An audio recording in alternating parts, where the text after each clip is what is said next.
Benvinguts a un altre vídeo. Avui parlarem sobre un tema superimportant, que és com definir aquests objectius financers perquè dins de la nostra estabilitat financera puguem complir-los tots i anar progressant mica en mica a nivell econòmic al llarg del temps. Per tant, si us interessa, comencem. En primer lloc, cal parlar de quina és la diferència entre estalviar i estalviar amb objectius. Estalviar, ja en parlarem al vídeo que ve a continuació, és guardar aquells diners per a alguna cosa en concret que creguem que podem necessitar en algun futur. Però estalviar per objectius és definir per què volem estalviar, i aquesta és la part important d'aquest tema. I és que moltes vegades nosaltres el que fem és quan posem diners a estalviar, els guardem per si algun dia passa alguna cosa, però això no és l'objectiu. Ens hem de definir quins objectius tenim per poder-nos anar assolint i d'aquesta manera també tenir un control financer molt més específic i una seguretat amb el que ens volem gastar tots aquests diners que estem guardant. Moltes vegades el que acaba passant és que quan estalviem per estalviar ens acabem gastant aquests diners per alguna tonteria que surt en algun moment concret i després, quan els necessitem de veritat, no els tenim a la disposició que ens agradaria. Quan parlem d'objectius en trobem de tres tipus i anirem a explicar-ho des del petit fins al més gran atemporal. El primer que en trobarem seran els objectius a curt termini. Aquests objectius tenen unes característiques molt concretes. Primer de tot, començant per la línia temporal, ja que dura només fins a un any.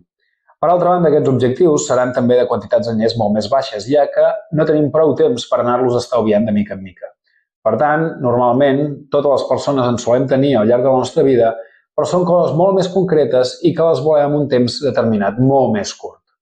En segon lloc, trobem els objectius a mitjà termini, i aquests fan d'una temporalització d'un any entre els 5.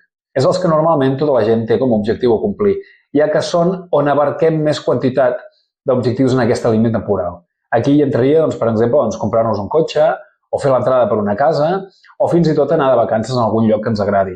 Fixeu-vos que tots aquests objectius que estem parlant formen part d'una quantitat de diners bastant més elevada que els de curt termini, però segueixen sent objectius que podem complir a un període de temps no gaire llarg. I finalment trobem els objectius a llarg termini. I aquest sí que ja m'avanço que és de més de 5 anys. I normalment, quan diem més de 5 anys, arriba bastant més de 5.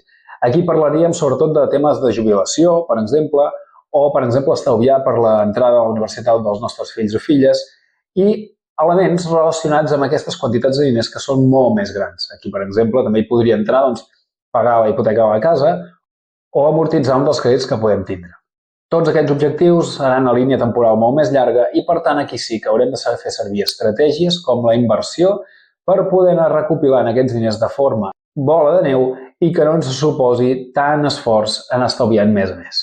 Quan parlem d'objectius també cal tenir una cosa molt clara, i això ens ho explica molt bé Morgan Housel en el seu llibre La psicologia dels diners.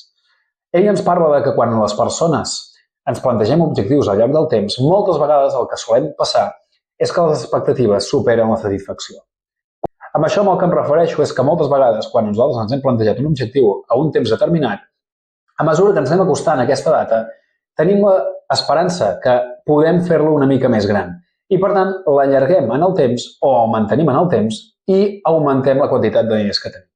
Per tant, això el que ens suposarà és que aquest objectiu no el podrem complir com ens havíem plantejat i això ens suposarà emocionalment un fracàs. Per tant, l'autor ens diu que el que és molt important és intentar no moure aquests objectius al llarg del temps i amb quantitats de diners i, mica en mica, anar construint aquests objectius però de forma satisfactòria, que veiem que té un avanç tot aquest temps i tot aquest esforç que estem dedicant a aconseguir-lo. Per altra banda, també ens hem de mentalitzar que cada euro d'aquests objectius té una missió.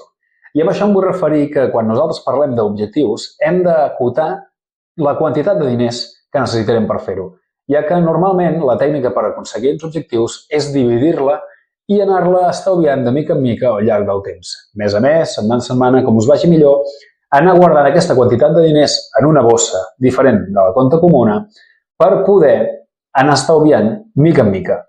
Per altra banda, hem de tenir clar que aquesta revisió dels objectius s'ha de fer periòdicament. Cada mig any o cada any cal que ens assentem, ja sigui nosaltres sols o amb la nostra parella si tenim objectius comuns, per poder-los revisar i posar sobre la taula aquest mapa financer d'objectius que tenim previst al llarg del temps. Això és molt important perquè pot ser, i això és una cosa natural, que a mesura que vagin passant els anys algun objectiu es modifiqui o de quantitat de diners o de línia temporal, perquè n'entrin alguns altres que siguin més urgents de complir.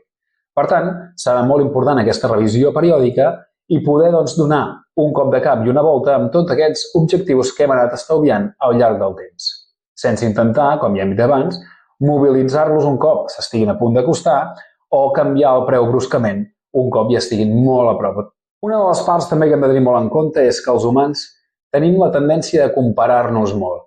I això m'explico perquè és una part molt important de la nostra psicologia. Moltes vegades, quan nosaltres ens comparem amb algú, agafem objectius d'aquella altra persona. M'explico. Quan nosaltres coneixem, per exemple, alguna persona que té una capacitat econòmica més gran que nosaltres i compleix algun dels objectius que nosaltres podríem tenir, com per exemple tenir un cotxe nou, nosaltres, el nostre cervell, ens fa la mala jugada de pensar que nosaltres també ho volem.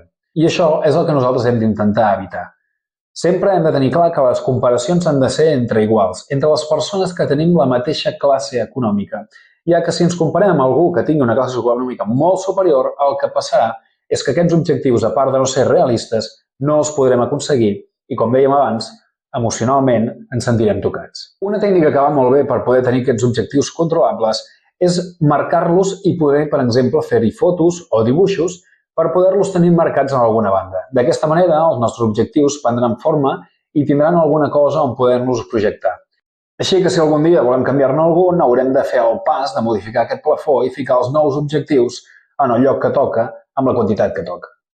Com a conclusió, podem veure doncs, que els objectius són fonamentals per poder millorar les nostres finances del dia a dia, ja que ens marcarem objectius concrets i en una línia temporal concreta. Així podrem tenir molt més controlats els nostres diners i saber i focalitzar cap on volem anar al llarg dels anys que vindran a continuació. Espero que us hagi agradat i si voleu saber-ne més, ens veiem a la següent classe.